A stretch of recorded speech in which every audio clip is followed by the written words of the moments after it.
find often that you aren't afforded the luxury of a departmentalized crew. This happens on reality television, on indie documentary series, on news programs like Vice News, field work, productions that send you out in the field that doesn't necessarily need an art department or a variety of other film departments that you would find in a larger narrative piece.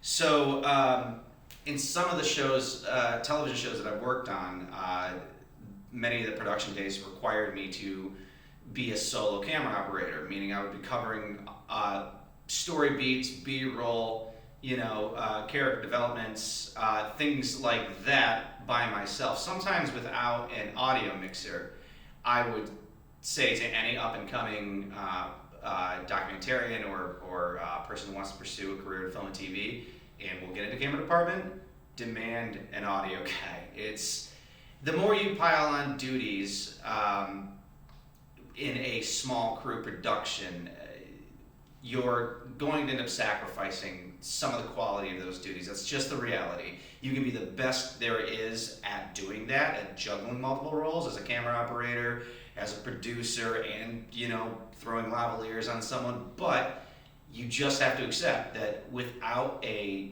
specialist running that specific position, especially audio, you will lose quality. And it's important to make sure that those roles get as much quality as possible, especially in a small crew role. But, so talking about the demands of a small crew. So if you find yourself in a one-man band gig or on a two-man band gig, either on a paid gig or on a project that you're doing, I would say that is the most important thing you can do. Pay attention to those very specific details.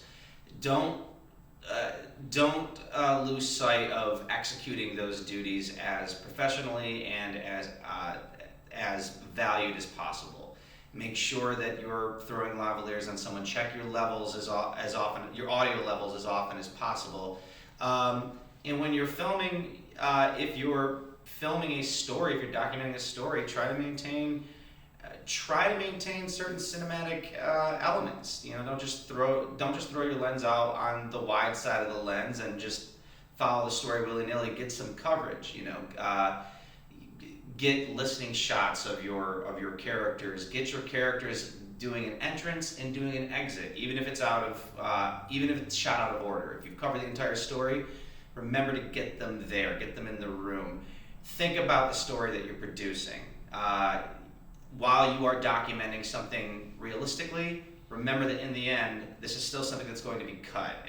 I don't think I've ever worked on something that just straight up showed what I shot linearly from the start of the day to the end of the day, and I don't think you ever will either. So remember that you're telling a story, that you're weaving a yarn, and think about that audience that's going to be watching it, and think about compelling them. And also think about your editor. Do them a favor. They've got work to do.